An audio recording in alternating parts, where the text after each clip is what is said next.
All right, so I just want to take a few minutes to go over 2 or 3 things related to Stata to help get some of you all up and going. If you have other questions on this, you can bring them up in class, shoot me an email, whatever the case may be.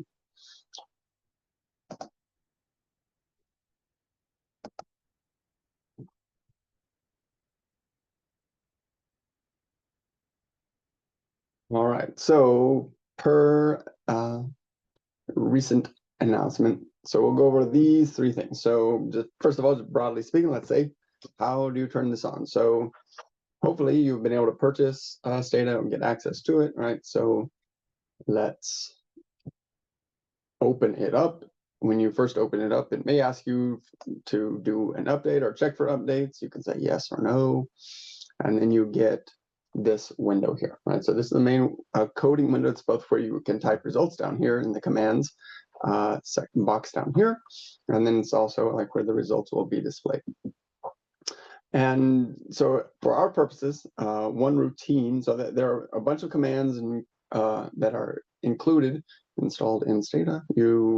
One of them that will be useful for the purposes of this class, which you may not have, is called BCUs. It's built by faculty at Boston College. And so you can find it a couple of different ways. You can search for different routines, like people can contribute just in the broad Stata community online. So you can do things like find it, you can look for stuff.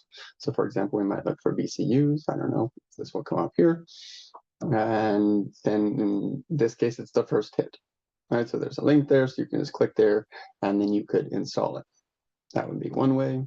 I think I mentioned another way, and that happens in that you can just install directly. If you know the name of the routine that you're looking for, you can install from the package repository. So say SSC install, and then the name BCUs, and then it will check to see if it's already installed and if it's up to date, and if it is. So this says, well, it is already installed and up to date, but of course in your case, the first time go around it won't be, and so it'll download that. And then once it's installed, once any command line is installed, you can bring up the help file for that by either typing help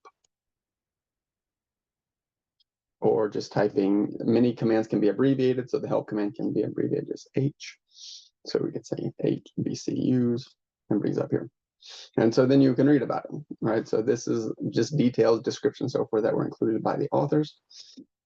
And so it tells you, amongst other things, right, this provides easy access to a bunch of data sets that are associated with Wooldridge, right? They're data sets that are either referenced by or were included by Cengage, by the textbook publisher, provided by Jeff Wooldridge. So if you want to use then any of those listed listed data sets, right, you just follow this line of code here, right? So you say BCUs and then call in whatever is the particular data set that you want to use. All right, so for example, maybe we want to use the crime data set. So like as they describe right there, we could say BCUs, crime.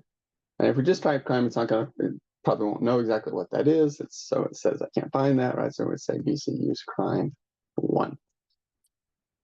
And it immediately pulls that in here. And so then here in this window, we start to learn a couple of other things. So there's just a few things to notice here just in terms of the Stata window. Over here on the left-hand side, in this bar, you see a history of commands that you run, or if you ran any that, Stata didn't know what it was, like, what is this? Well, that's not going to be an actual command. I tried this, right? So those things, anything that you tried to run that Stata didn't know what it was, it gets highlighted in red over there. Right? Those that you ran that were successful, right, are highlighted there in black. Then in addition, over here on the right-hand side, if you pull in any data set, you see a list of the variables, the name of the variable in this column. And then if a label has been added to that variable, you'll see that here. Sometimes that adds more detail. Sometimes it's not there. And sometimes the variable may not be completely clear. All right, so for example, we have this short name for a variable name like Inc86. You wonder, like, what is Inc86?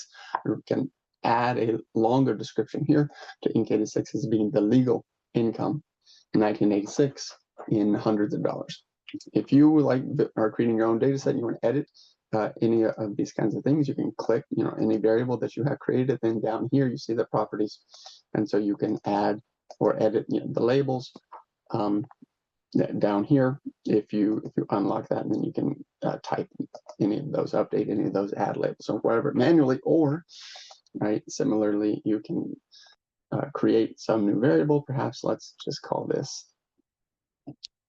we'll call black 2, and we'll just make it to be exactly the same as black, so we can generate a new variable. It's going to be called black 2. So down here in the command, I just started typing in black 2, and it's going to have the exact contents as the variable that's already there, black. When I do that, it gets created over here. You see it over here, black 2, but it has no label. So it could be that then I want to add a label. I could either do it manually the way I just showed, or I can unlock here and type the label in here, or can use the command line, which is, I could say, I want to label my variable. Which variable? I want to label the variable black 2, and I want to call it something like copy the black variable.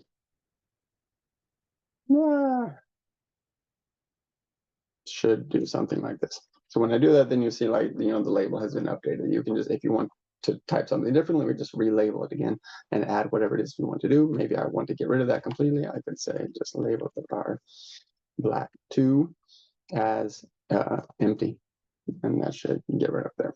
So just as one way to think about, just in terms of managing any data sets and helping to clarify those kinds of things.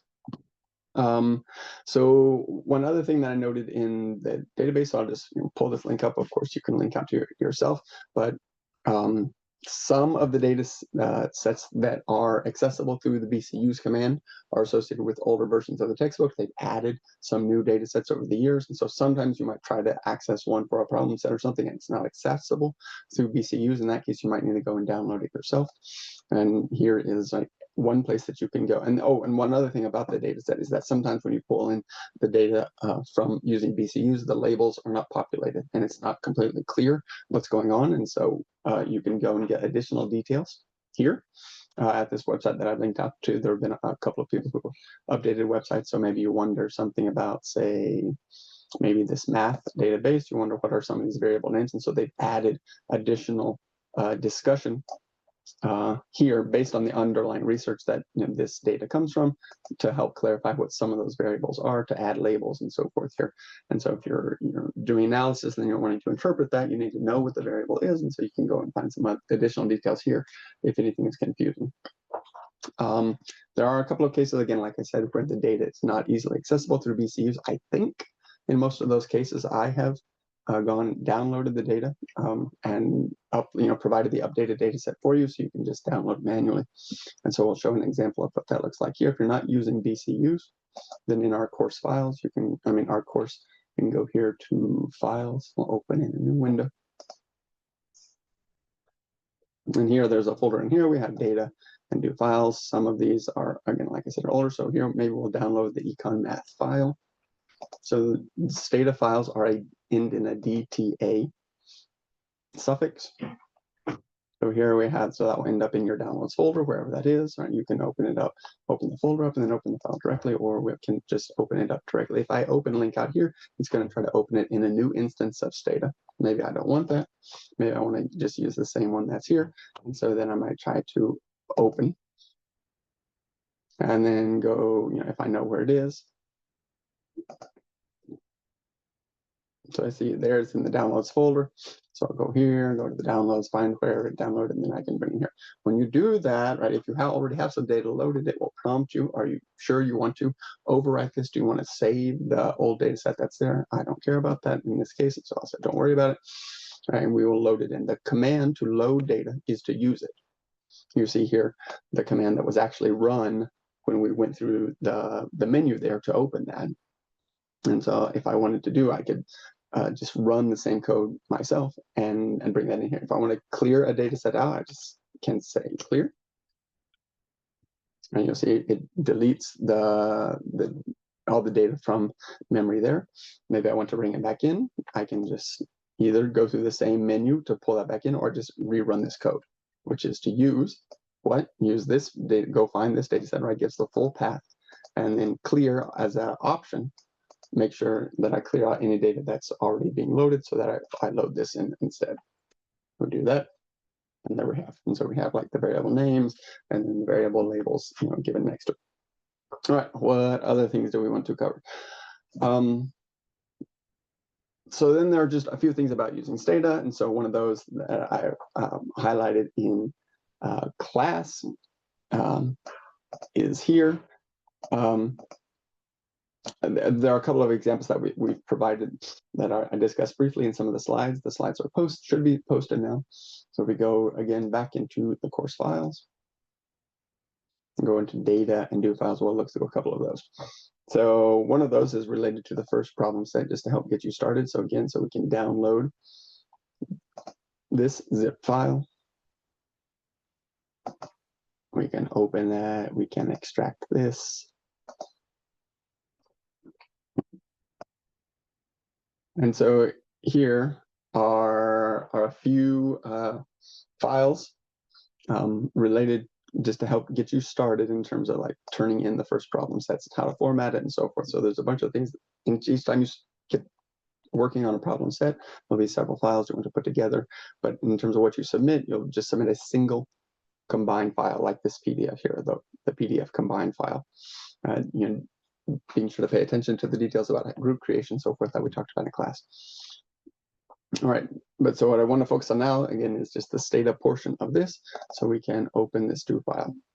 So one thing to notice here, so if you're working in a code file, a do file, so this one ends in .do, that's why we call it a do file. All right, if you are working in Stata and like Stata crashed or you didn't exit properly, then it will leave behind in the same folder a file like this, ending in .stswp. It's basically like a log, kind of a backup copy of your do file that's running. So if there is ever a file like that in the same folder as a do file that you try to open, then when you try to open that in Stata, you will get this error message, the same one that just popped up here. Let's see if we can find it here. And it will ask you, do you want to recover the backup, that funky looking file, or do you just want to open the original? Whichever way you answer here, it's going to either open the backup file and then ask you to save it as some new name, or if it opens up, if we tell it to open the original, which is what I'm going to do here, then it will just delete out the backup copy of that file. So it should be the case that if I go back now into the folder that we just created, so this data file, you'll see like the backup file now has been removed from Windows, from the folder. Right, so here now there are two things going on here. So this is a new instance of Stata, and because I tried to open a do file, as soon as I opened the do file, it also opened the do file editor. I'm going to exit the Stata instance I was working on before, so we can focus on this new one. And let's go ahead and take up the full screen with both of these. All right, so a few things to notice. One, if you want to open up the do file editor, it's up here in the menu bar right here, this thing that looks a little bit like a notepad. And if I could just hit that, you'll get a new do file editor, which is just basically a big text area where you can type code that you can then later run. We'll exit this. So the do file that we just opened up is here. So something related to problem set 1. It will often be helpful. It's not always necessary, but it's often going to be helpful for you to change the directory using this code CD. Change the working folder to one like whatever you're going to use as kind of your homework folder. Right? You can keep all your files there, including these files, the working files that you might do or use or create related to this. And so it just follows, at least for the Windows version, it follows the same kind of folder rules, naming rules that are native to Windows. So here it says I can change the directory to the username here. I keep a lot of stuff in OneDrive, and then I've got teaching, etc. So all the way down to a subfolder. Windows also allows you to basically create a kind of shortcut of this that's flexible. Allows you to use this on any computer if you replace the particular user name with this little snippet, environment user profile. Then whatever you're logged in as in whatever computer you're on, if you have access, say, to OneDrive, then you can access and run the same code without having to make any changes. And so this is usually what I do when I'm working in a particular file. So you can change in this particular case. So I'll change to this directory. And over here it says I'm unable to change to this directory. So if I can't, then perhaps there might be a typo. And so if there is, you might say, well, what is that particular directory? Then I want to go and find it. Actually, for the purposes of this video, maybe I'll actually just switch and use this file that I just downloaded in the downloads folder. I recommend you don't use your downloads folder, create something else, maybe in OneDrive where that can be backed up, but I'll just add another line here, and we will change the directory, and we're going to put it in quotation marks to whatever this thing is. So we can put it into users, downloads, and so forth. And so if I do that to run any particular line or several lines of code, you just highlight it, and then you can hit Control D on your keyboard, or up here in the top menu here, right? We got this shortcut button, which allows you to execute or do. So you can click this, and then you see over here, right, in the code that just ran, we can see that we have just run this. So we have changed the directory to this line. So I'll just show a couple of other ways to do this. Again, so I click the button for that one. Again, here I can just Control D, do this keyboard shortcut. It's exactly the same. Oop. And then one other. So you using this user environment, this should work. So we'll replace my name here. All right, so it's just going to use that because this is what it is for this particular computer that I'm on. See if that works here. And so again, it does the exact same thing. So now that's like our working folder is now this one here in downloads, problem set one example. All right. So then another thing they ask you to do when you submit the problem sets is to submit a log file. So anytime you start a new problem set, you want to open up a log file. So you can do that two ways. One, over here in the menu, you can go File, and you can go and find log, and then we could begin a log. It'll ask you where do you want to save that, and say, well, now I'll do it here, downloads, problem set one, we'll do it in here. And what do you want to call it? You just name it whatever. The file ending is SMCL. So here I'll say, let's put it here, call it PS1 log file. There's already one there, so we'll ask me, do you want to add to that, or do you want to overwrite that? And so in my case, I'll just overwrite this completely rather than add to it. And so it will do that for me. And then it also, again, it tells you the code that I just ran. It's going to log using, so that's how it opens a log file. And it's going to, it started a log file here. And it tells you where. And then it also has this option on the end to replace that because we're going to overwrite it. Once you're done with your log file, you can log close, and you'll see this in the do file over here in a moment. Right, if I hit log close, now that shuts the whole thing down. We're not logging the results anymore. When you open a log file, what it does is it just creates a copy of everything here that's in this main window, and it just saves it over there in that file. Just gives me an idea of what you actually did and what you actually were seeing as you were going through and processing results. All right, so that's one way to do it manually.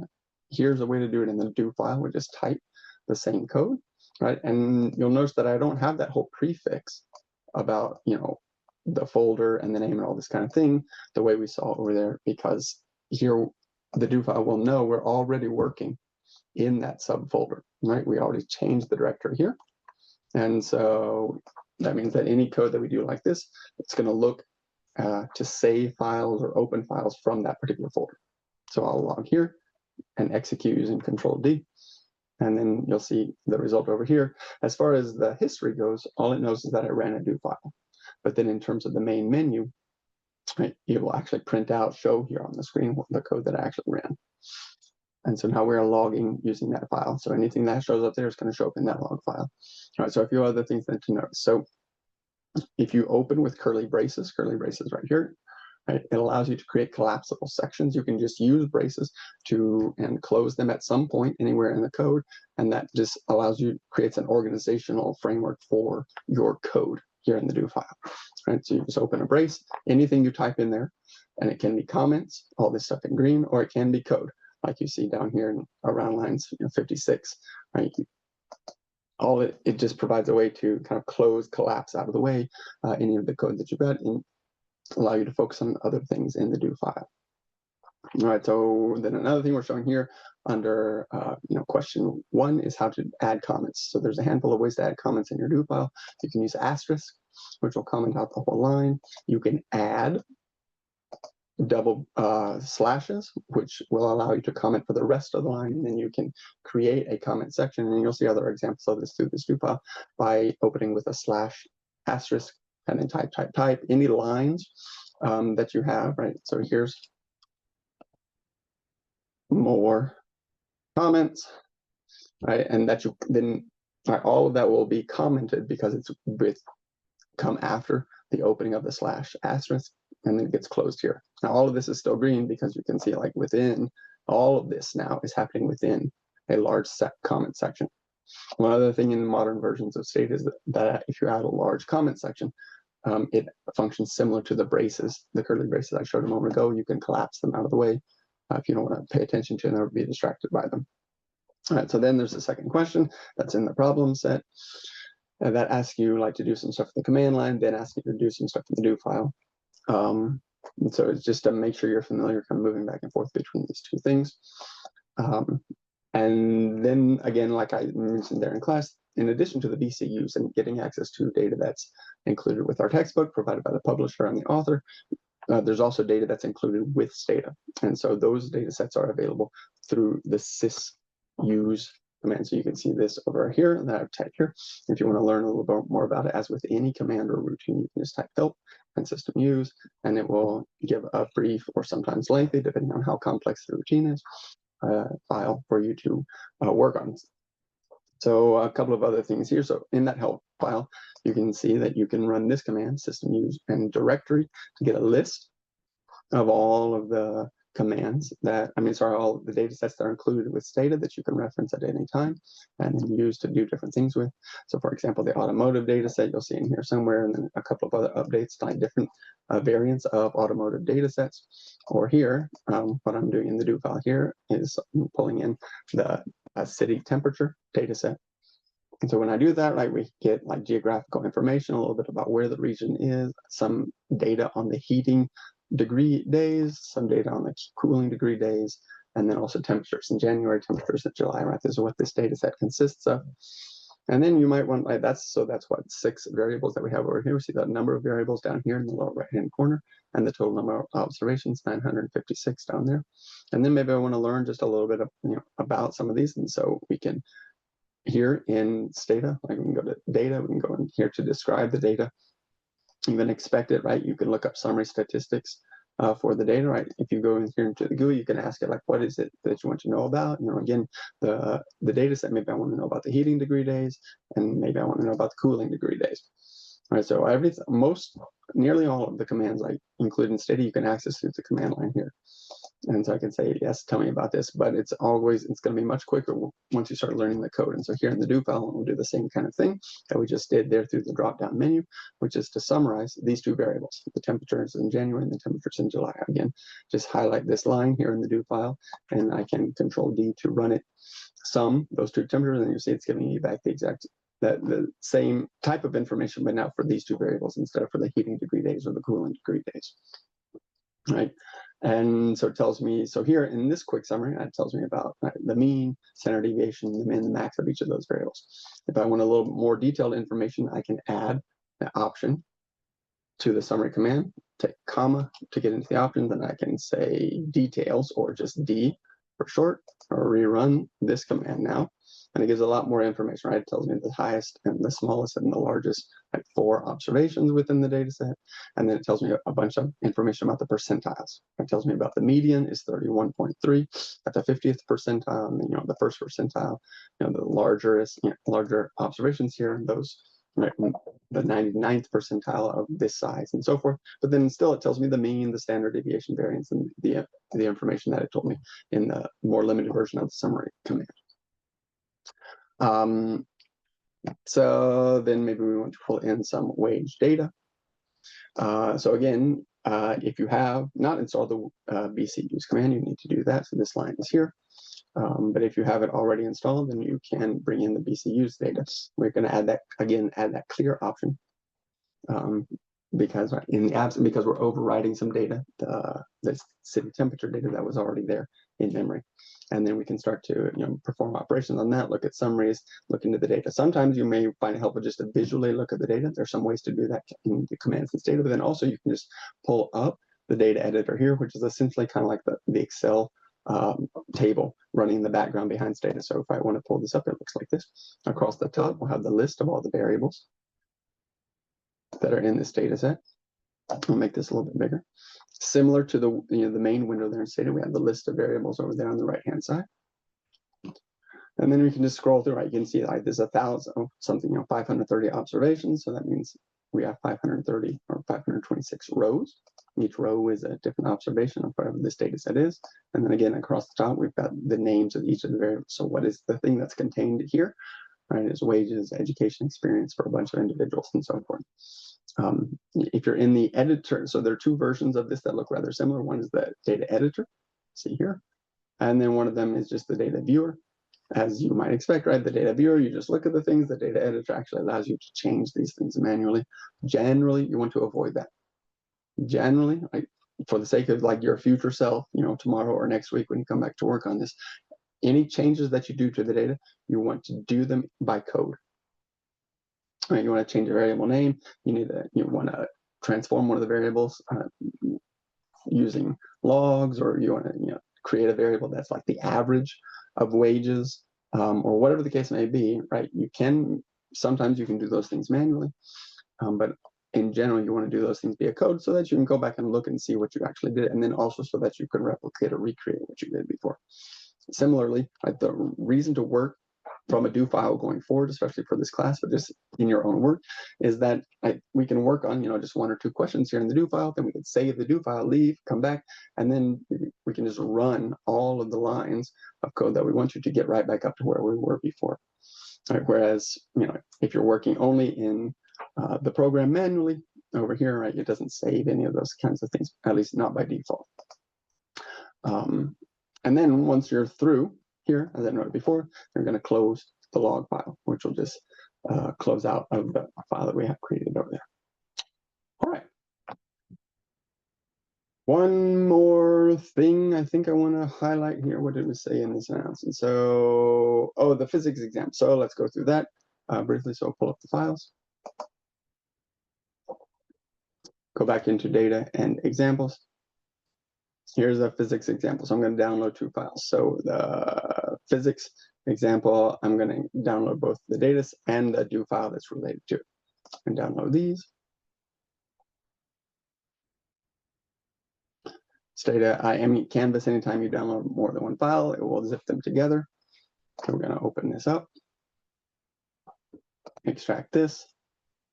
So again, now at this point, we're just working in the downloads folder inside this subfolder here. And then I'm going to start with the data file. So, start with the do file. You can start with the data file if you open that, but the data file, Stata is going to try to open automatically and load that data in. We're going to start with the do file. Again, let's make this bigger so we can see what's going on here. So we open with the do file. So you see the first command that was run is to edit a do file. You can do this, via code. Anytime Stata is doing anything, including opening a do file, it's running some code and it's going to tell you what it is doing. So we have the same use same options to change the working environment, change the directory, which I recommend that we do. So often right here we can see in the results that were printed for us here on screen where the folder where all of these things are saved, where we just downloaded them. You may want to move them again to another working directory and then just pay attention to whatever that path is. So here I could say, I could just change the working directory to the downloads folder, or probably more appropriately, I want to change the directory to this folder, right? The folder where we just downloaded some of this stuff. Again, so I could do it this way, taking the full path, or equivalently, I can replace the user profile portion of the path with this Windows specific code to do the same thing. Oh, but I have a typo.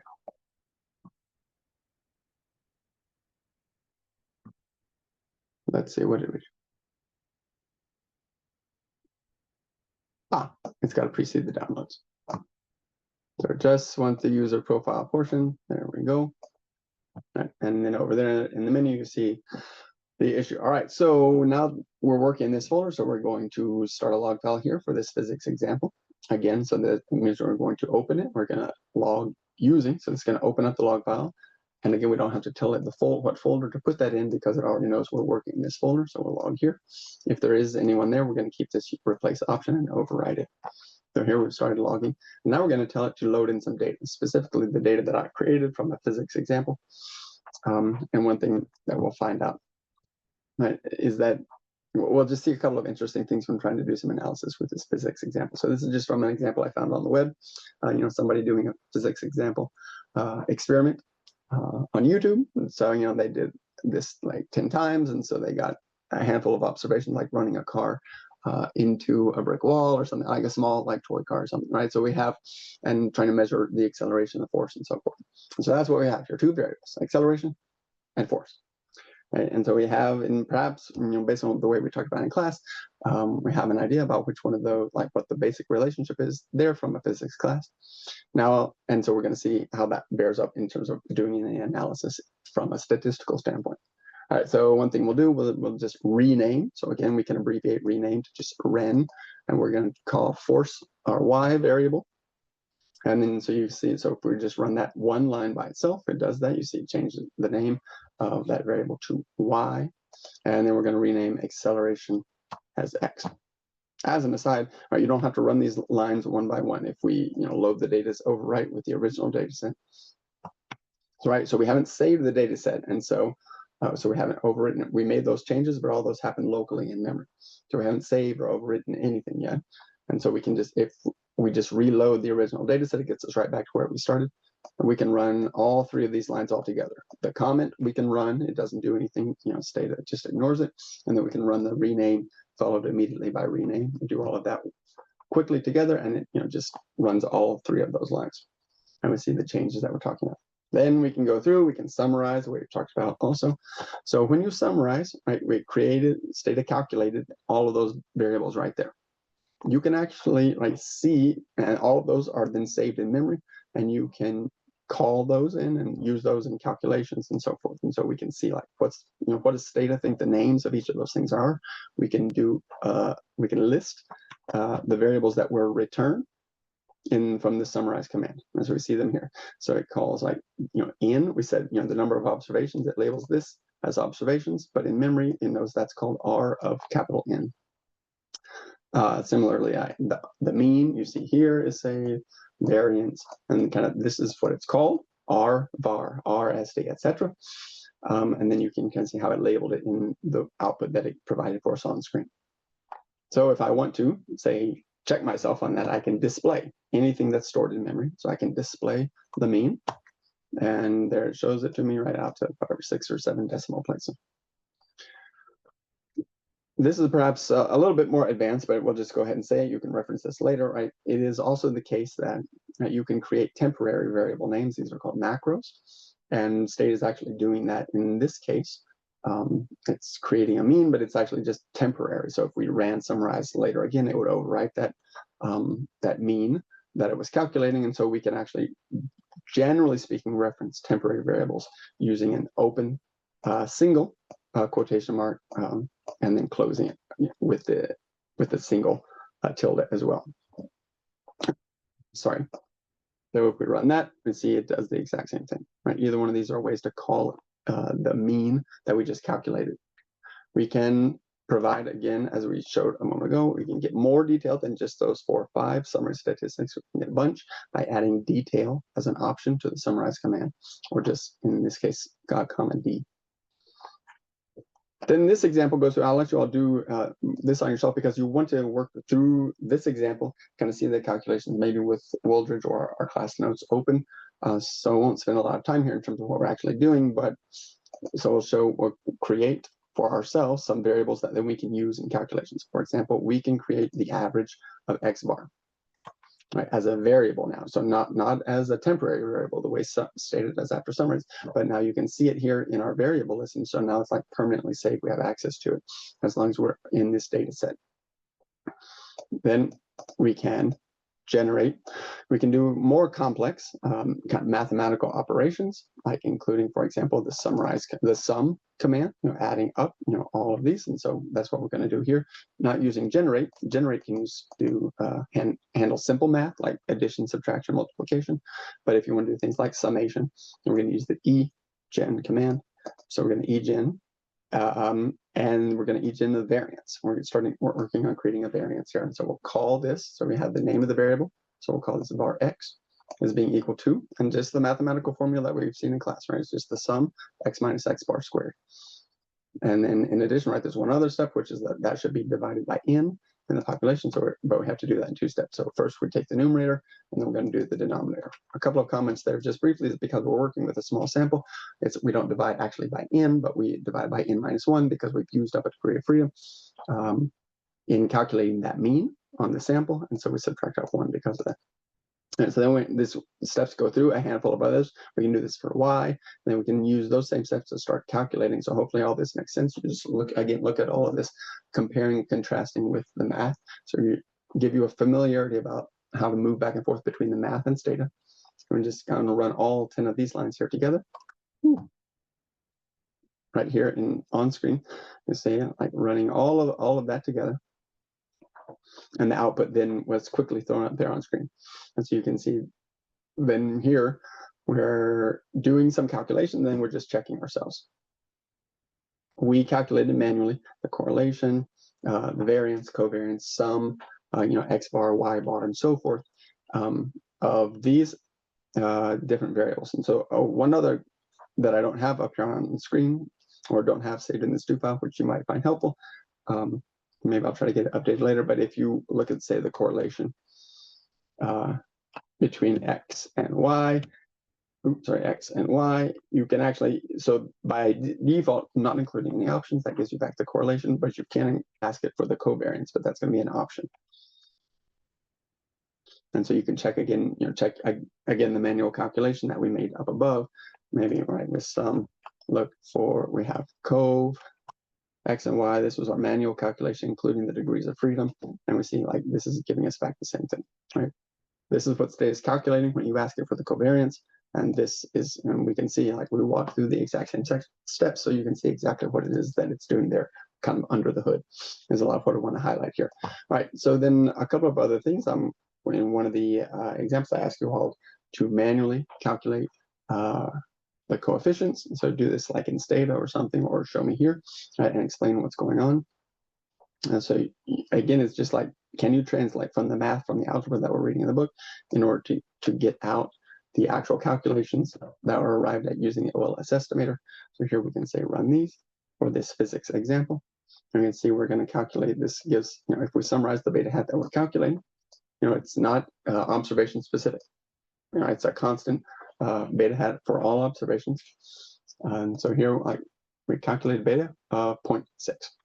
And so then now we're just going to check ourselves. So, if you run a regression in Stata, which is regression y on x, whatever is your y, whatever is your x variable. In this case, we've called them y and x, and we're going to abbreviate with reg to do that. And we see immediately, right, the coefficient, the beta that we estimate is 0.6. Right, why is it the exact same 0.6? Well, it's because it's using the exact, those are the steps the Stata is running in the background, right? This is where that comes from. A couple of other things to notice: Stata in general always include a constant, an intercept. And here, it appears to be a number, but notice, right, this is basically 0, right? 0.000000007. And so one other thing to notice here is that if we run the regression and tell it don't include a constant, we can do that. Because it's basically, when we don't include a constant, what we're really saying is, pretend or force the intercept to be 0. Right? When we do that in this case, it has basically no effect on the outcome, because in this case, right, in this physics example, right, when there's no force, there is no acceleration. And 0 really is a reasonably accurate or true intercept. And so we get back the same beta coefficient as well. And then as one final step here, we can take some of this information that we have here in some of these variables. We looked at them in terms of summarizing with a regression, but then we could also look at them visually as well. So we could plot them using the two-way command.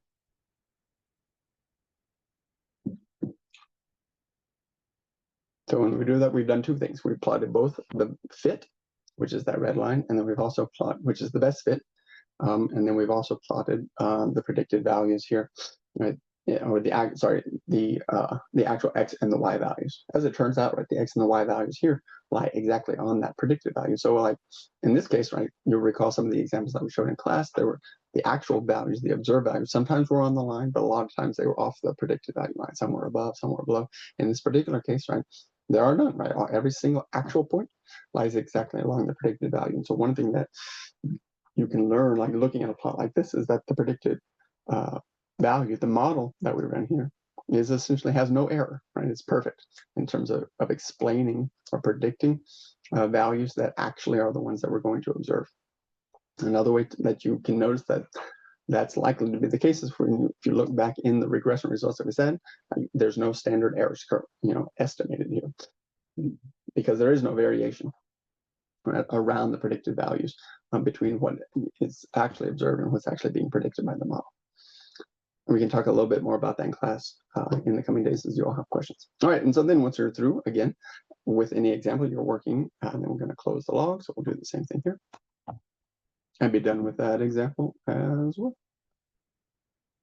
If you exit out and you haven't saved the data set, then Stata will prompt you, do you want to save, do you want, or just to say, do you want to overwrite the data set with and save it with all of these variables? Sometimes you will, sometimes you won't. In our case, I'm not worried about it because we saved the do file that allows me to recreate all of this from scratch, and so I won't worry about saving the data set. If you do want to save the data kind of at an intermediate stage, it's often a good idea to save it as a new file name. Don't necessarily overwrite the existing.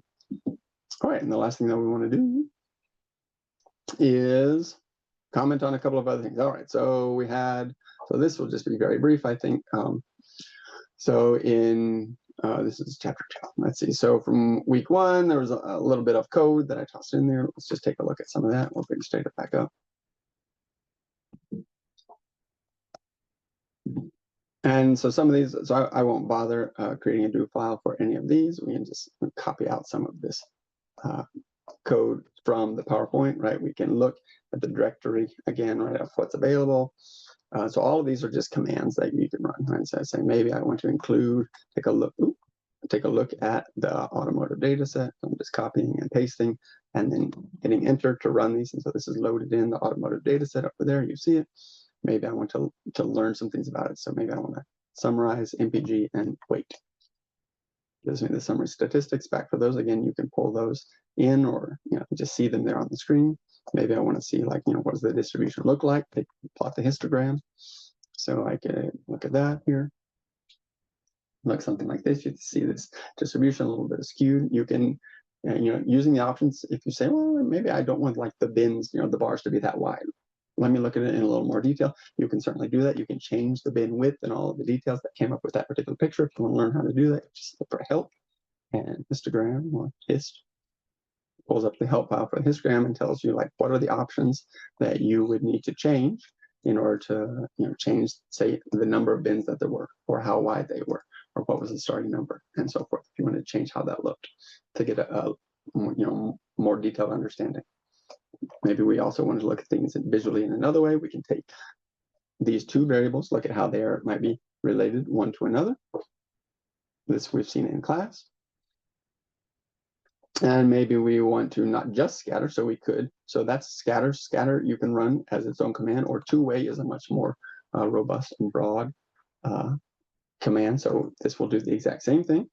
It allows me to do multiple things at the same time. So maybe I want to scatter some data in place, and then I also want to include the linear fit through that data. It might look something like this.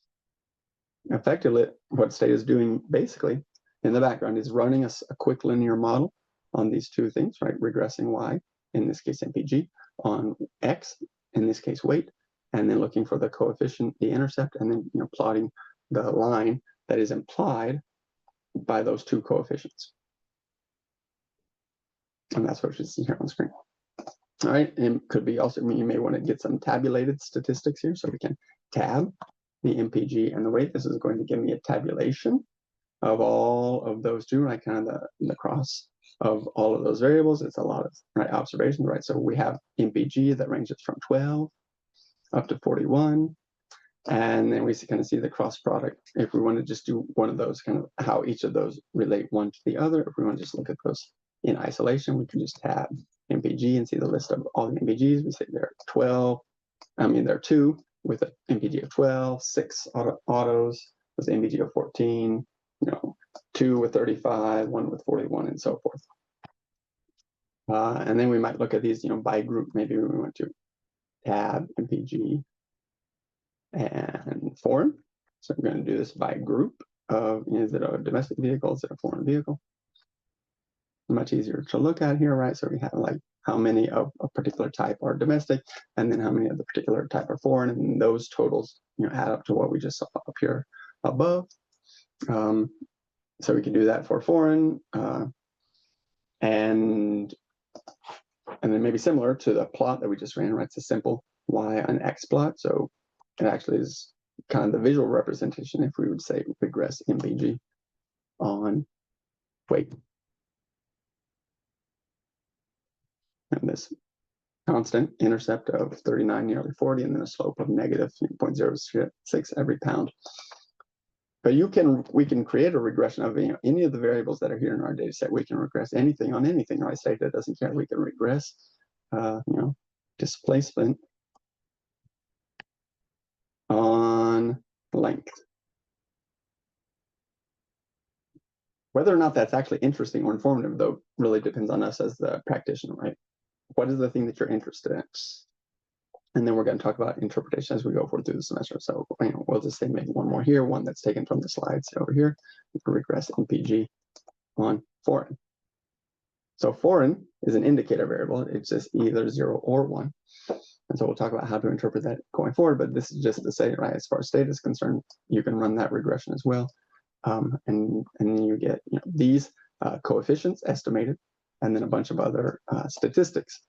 And one goal that we're going to have for ourselves in the next 2, 3, 4 weeks or so is that basically every number there on that screen that comes up, you're going to know what it is and where it comes from and how it can be interpreted, how it can be useful to you. And that is more than 20 or 30 minutes. So 40 minutes we took. All right. So if you all have any questions after any of that, feel free to bring them up in class.